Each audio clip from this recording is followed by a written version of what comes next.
연희님 우리 인사부터 드릴까요? 네. 안녕하세요. 안녕하세요. 네, 자 오늘도 북의 이모저모를 가지고 돌아왔습니다. 오늘은 또 무슨 소식이 있을까 궁금한데요. 네, 첫 번째 소식은 김정은 위원장 수해복구 현지 지도, 인민들을 위한 필요한 모든 조치를 다할 것이다 라는 다짐 같은 선언 같은 거네요. 네. 김정은 국무위원장이 네. 8월 6일이죠. 항해도 음파군에 현지도 하지 않았습니까? 그때로부터 지금 한 달 정도 지났거든요. 그래서 그때 그 신문에서 지금 9월 12일 노동신문인데요. 네. 시대적 낙후성과 콧물피 흔적을 말끔히 털어버리고 규모 있게 들어앉아 농촌문화주택의 범벅이답게 그런 마을을 꾸리라고 이런 방침을 내렸습니다. 그래서 뭐 여러 정말 우리가 이번 저번 시간에도 말을 했지만 1만 2천 명의 수도 당원들 결국 때 나가지 않습니까? 함경남도에 지원봉사. 예. 네. 근데 그건 지금의 마이삭이나 하이선 때문에 나갔던 거고 그 이미 전에 한 달 전에 이거는 홍수 처음에 시행했던 거죠. 곡창지대. 네네. 항해대 곡창지대 때 한 달 전의 일입니다. 그래서 그때부터 지금 그때 온 나라가 또 인민군대를 투하해서 살림집을 건설하기 시작했죠. 그때 김정은 위원장이 빨리 여기에 옛날 모습을 누구도 찾아볼 수 없게끔 해서 800세대를 지으라고 방침을 내립니다. 그래서 10월 10일, 9월 말까지는 건설을 완성해서 10월 초에는 입주하게끔 만들라고 이렇게 했던 거죠. 그래서 이 사진들 보게 되면 지금 이 모습이에요. 이거는 한 달밖에 안 됐는데. 우리 저기도 그 뭐랄까 그 우리 통일 관련, 그러니까 북한 관련 소식하는 공영방송에서도 자주 본 것 같아요. 그렇죠. 네. 한 달 만에 이렇게 모습을 드러냈습니다. 사진들이. 네. 이게 지금 쫙 건설되는 모습이고요.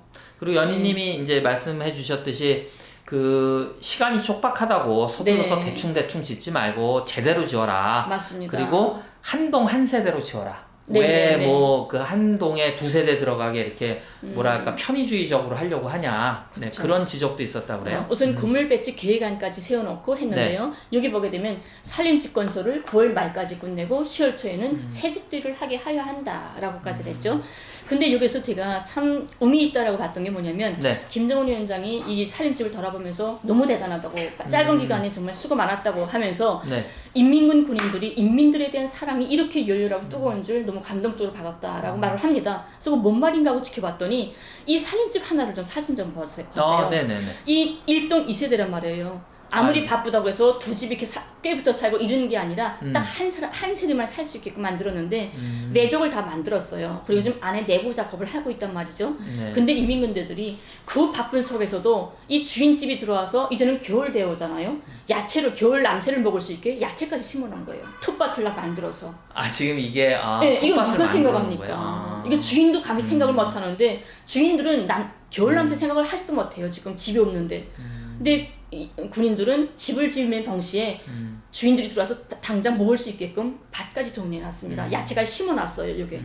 이걸 보면서 김정은 위원장도 역시 이거는 남이라면 할 수 없다. 인민군대가 인민을 얼마나 자기 가족처럼 생각하는지를 감동적이다라고. 그러니까 결국은 군에 간 분들도 그 부모님이 있는 거고. 우리 아들이잖아요. 그렇죠. 네. 그래서 이제 그 고난의 군 시기에도 그런 말씀하신 것 같아요. 그 이제 뭐 인민군에서 이제 뭐 식량을 또 민간인들은 이제 식량 보급이 아무래도 좀 부실하니까. 그렇죠. 그때 고난의 군 때 인민들은 식량을 공급을 못 받았죠. 근데 인민군인들은 먹어야 되잖아요. 근데 인민군인들 삼시를 주는데 아침 점심을 먹고 점심 때도 어떤 때는 감자 2알만 삶아줄 때 있었어요. 식량이 없어서. 정말 힘들었을 때. 근데 저녁에 한 끼 주잖아요. 저녁에 한 끼 받았는데 군인들이 저녁을 안 먹고 다 유지에 싸가지고 몰래 감차가지고 나오는 거예요. 식당에서 나와가지고 그 부대 마을에 있는 농장마을들에 어린애들 있는 집에 가가지고 애들 먹이라고 주고, 그러면 다음날은 엄마들이 또 부대에 와서 막 하소연하면서 나라를 지키는 군인이 먹어야지 어떻게 우리가 이걸 받냐 하면서 서로 신경질을 했던 이런 모습들을 우리가 볼 수 있었죠.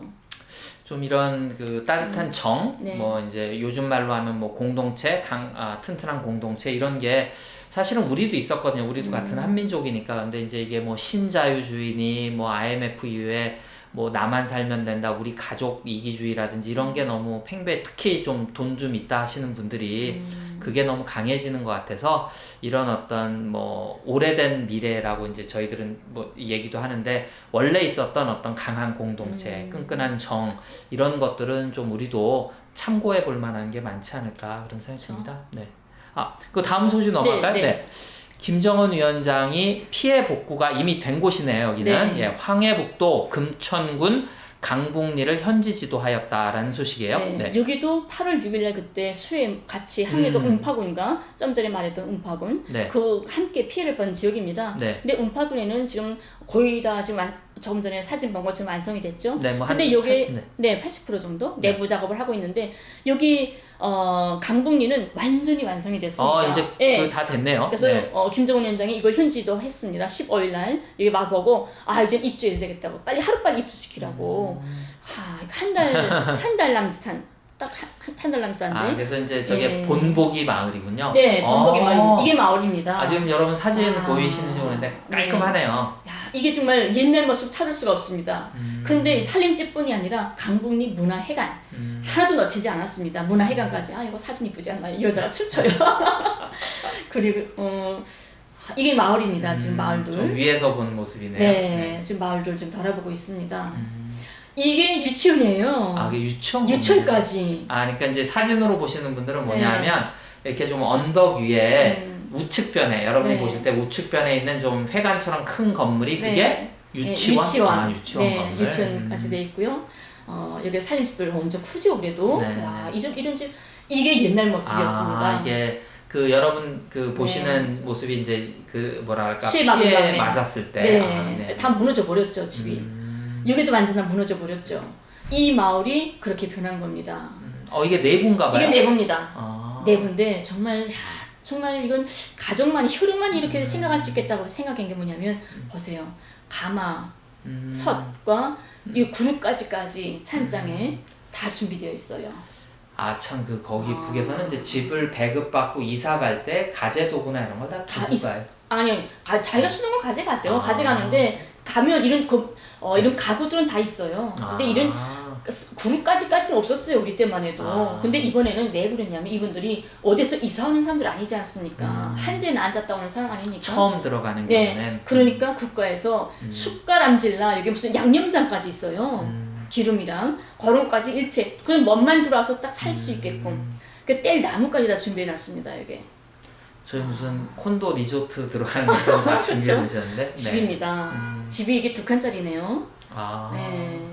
이게 농촌집이에요. 시내 집이 아니라 농촌 마을이거든요. 딱 보면 이게 2칸, 저는 거실로 보이는데? 어디요? 아닌가? 이게 2칸짜리구나. 네네. 이게 학교입니다. 학교. 네. 흰색 건물로 이렇게 보이시는 게 이게 학교. 3층짜리. 그러니까 구석에서 사람들이 살 살림집뿐만 아니라 아예 유치원 타가서 학교까지 문화회관까지 일식으로 아예 만들어 놓은 거죠. 학교 안에 들어가 봅니다. 학교 안에. 이 모습들입니다. 네. 아이고 뭐 이제 복구가 이렇게 됐다니까 좀 뭐 좋으네요. 그렇죠. 저도 들어가 살고 싶어요. 저 지금 진학방 아닙니까? 나도 이 지상에서 이런 집에서 살고 싶어요. 네, 곧 이제 평양에 위에 저 좋은 집에 들어가서이죠. 그렇죠. 저희 집은 이 집보다 더 좋아요. 아파트. 아이고, 이렇게 해서 저희가 뭐 태풍 코로나 시기이긴 합니다만 그래도 이제 날씨는 조금 좋아지는 것 같아요. 전 너무 좋았어요. 이렇게 이 사진을 보면서 10월 10일 명절날 정말 내 가족들, 친구들, 친척이지 않습니까? 한지에 나앉은 사람들이 내 친척들 누군가가 한지에서 울고 있던 사람들이 명절날에 우리가 똑같이 따뜻한 방에서 웃으면서 TV 보면서 놀 수 있겠구나. 따뜻한 밥을 먹을 수 있겠다 하는 생각이 너무 고마웠어요. 이런 사람들도 그 한지에 앉았다가 이 집을 배정받아 이사 온 사람들은 어떤 생각할까요? 고맙겠죠. 그럼요. 그러면 다음 소식 넘어갈까요? 네. 그 김정은 위원장이 그 100세 전쟁 노병에게 생일상을 보냈다는 소식입니다. 우리가 전번에도 뭐 여러 번 말을 했을 겁니다. 그렇죠. 그 할머니들, 100세 나신 할머니들한테 뭐 선물도 내려고 했는데 이번에 또 다시 뭐 쉽지 않게 계속 100세 할머니들, 할아버지들이 많이 나오네요. 이번에 노동신문은 11일 김정은 위원장이 100번째 생일을 맞는 전쟁 노병 리동규에게 생일상을 보냈다라고 보도했습니다. 이동규 할아버지는 군대 출신인 것 같아요. 전쟁 당시에 인민군대 탄원에서 영감이 싸웠고 전후복구 건설 시기 또 사회주의 건설 시기에도 농장에서 열심히 농사일을 했답니다. 그러니까 농장원이었어요. 그러다가 퇴직하고 그냥 뭐 집에서 그냥 뭐 살다가 이번에 전국 노병대회 있지 않았습니까? 제6차 노병대 참가자입니다. 네, 참가. 그러니까 이 노병대회라는 게 한국전쟁 6월 25일 한국전쟁 기념일마다 맞습니다. 열리는 것 같아요. 거기에 참가했던 노병들은 이게 다 참가하게 되는 거죠. 그리고 이 탄원이라는 말이 나오는데 여기 보면 이제 이분이 한국전쟁 당시에 탄원에서 용감하게 싸우니까 탄원이라는 말이 지원했다라는 뜻인가 봐요. 그쵸. 이미 전쟁이 났다, 전쟁이 터졌다 하면 뭐 학생들이고 대학생들이 다 탄원했잖아요. 저 인민군대 나가겠습니다 하고 거기다가 대학에다가 탄원서를 쓰는 거예요. 그리고 나가는 거죠. 그래서 이제 홍수 피해 났을 때 거기 이제 뭐 당원들이 지원하는 것도 탄원했다 그죠. 이렇게 표현하네요. 그쵸. 자기가 막 자발적으로 나가는 거고. 네, 그래서 여기 이제 그 노당 입장, 나이를 먹어갈수록 기운이 네. 좋아지는 것 같다. 뭐 이런 이제 덕담도 네, 네. 건네고, 네. 이런 것들은 이제 우리도 많이 좀 기려야 될 것 같아요. 근데 이제 우리는 이제 그 독재 좀 아픔이 있어서 이게 또 남이 남남 이게 갈등이 좀 있어서 뭔가를 흔쾌하게 어떤 국가를 위해서 헌신한 분들을 기리기가 이제 우익은 우익이어서 좌익은 좌익이어서 그런데 이게 이 분단 체제가 우리가 빨리 해결돼야 우리가 어떤 뭐 좌익이다 우익이다를 가리지 않고 기회주의자가인 놈들을 쳐내고 매국노들을 쳐내고 진짜 국가를 위해서 그쵸. 공동체를 위해서 한 분들을 기릴 수 있었으면 좋겠어요. 참으로 힘들었어요. 제가 남쪽에 갔을 때 감옥살이를 하지 않았습니까? 네네. 근데 감옥에서 책을 봤어요. 어떤 책 그 제목이 좀 생각 안 나는데 남과 북이 지금 막 전투 교전을 하다가 패잔병들 있지 않습니까? 네. 근데 산속에서 패잔병들끼리 서로 만난 거예요. 그러니까 지금 서로마다 경계하다가 만났으니까 올겨울에 총으로 싼 거예요. 남쪽의 사람들이 쌌는데 북쪽 사람 쌌어요. 가보니까 자기 동생인 거예요. 헤어졌다. 그러니까 한 명은 인민군, 한 명은 뭐 국방군 남쪽군, 이렇게 그래가지고 만났는데 총격하고 보니까 자기 형제인 거죠. 그래서 그거 보면서 정말 가슴 아팠어요. 왜 단지 이것뿐일까? 이 이상으로 더 힘든 일도 있지 않았겠습니까? 서로 사상의 대치 때문에. 그래서 더 이상은 진짜 이 한반도에서 우리 민족끼리, 우리 형제끼리 총불이 겨누는 일은 정말 없었으면 좋겠다라는 생각이 들었고요. 이번에 그 노병대 때 김정은 위원장이 했던 말이 참 의미 있더라고요. 나는 존경하는 전국의 노병 동지들이 오래오래 건강 장수하여 영원히 우리의 힘이 되고 마음의 기둥이 되어주실 것을 진심으로 부탁합니다. 라고 노병들의 건강을 기원했더라고요. 그래서 이제는 한 분, 두 분 다 돌아가시지 않았습니까? 그래서 그분들이 조금이라도 남아있는 분들 하루라도 더 편안하게 행복하게 살 수 있게끔 건강했으면 좋겠다라는 바람입니다. 그래서 이제 조금 뭐 저희 왈가왈부하고 뜻을 같이 해주셔서 봐주시는 분들 혹은 뭐 오다 가다 우연하게 또 영상을 보실 수 있는 분들도 있으실 텐데 이게 조금 진보적이다 하시는 분들도 이 남북 문제 이제 북한 문제에 대해서는 되게 예민하시고 생각들이 많이 다르신 것 같아요. 그런데 다시는 이런 어떤 동족산장의 아픔이라든지 이런 것들이 없으려면 뭐 북을 미워해서 해결될 문제도 아니고 북을 뭐 무조건 칭찬하고 좋아한다고 해결될 문제도 아니고 우리가 그런 것들은 조금 덮어두고 일단은 화해가 되고 좀 더 가까워진 다음에 공동으로 왜 뭐 독일하고 프랑스도 뭐 역사책도 같이 쓰고 뭐 역사를 좀 화해하려고 하잖아요. 그러니까 우리가 중국하고도 뭐 심지어 일본하고도 뭐 그런 동북아 역사재단이 뭐니 만들어서 뭘 하려고 하는데 왜 남과 북이 그런 화해 움직임을 할 때 무조건 안 된다라고 선을 긋는지 이제 이런 한국전쟁의 아픔이라든지 이런 것들은 잘잘못을 가리기 전에 이제 그건 너무 첨예한 문제니까 남이나 북이나 조금 이제 같이 한번 그 가까이 앉을 수 있는 조금 첨예한 문제들은 좀 덮어두고라도 뭐 좀 그런 기회가 왔으면 좋겠습니다. 네. 그렇죠. 우리가 일제 식민지에서 정말 46년 동안 힘든 삶을 살지 않았습니까? 네. 그렇지만 현재 모습은 일본이나 남쪽이나 한일 뭐 경제 결호도 있고 네. 외교 결호도 있지 않습니까? 그렇죠. 그러니까 모든 아픔을 아픔대로만 계속 안고 가면 너무 힘들죠. 아픔을 좀 더 발전하게 좀 치유할 수 있는 이런 길이 있었으면 좋겠다는데 그렇게 식민지로 살던 일본하고도 결혼하는데 왜 내 형제인 북하고는 그런 일 못하냐. 그래서 하루빨리 북과 결혼하고 뭔가 문이 열렸으면 좋겠습니다. 그러네요. 진짜 연인님 말씀하셨듯이 우리가 일제 36년, 35년 그리고 1905년부터 계산하면 북에서 계산하면 네. 40년 동안 식민지 치하를 받은 일본하고도 그쵸. 63년도에 뭐 남한 같은 경우 수교를 했는데 그쵸. 그리고 중국하고도 했죠. 그리고 러시아하고도 저기 북방외교하면서 다 수교했죠. 했는데 왜 북하고만 그 어떤 이 뭐 이유는 여러분 다 아실 거예요. 이렇게 계속 갈등을 일으킨다는 게 좀 어떻게 생각해 보니까 좀 모순이네요. 그렇죠. 네. 6.25 전쟁 해가지고 전쟁을 가지고 계속 말을 하는데 네. 우리는 전쟁이 어떤 진실이 뭔지는 아직까지 모르지 않습니까? 여러 가지 뭐 말이 있기 때문에 그걸 떠나서 전쟁을 떠나서 우리는 일제놈들한테 우리 민족주의자들이나 얼마나 뭐 죽이고 뭐 탄압하고 터벌하고 그랬습니까? 얼마나 수많은 우리 동포들이 학살당했습니까? 그런데도 그 아픔만 갖고 있지는 않잖아요. 그 아픔 위해서 좀 더 단독한 뭔가 내일을 바라보지 않습니까?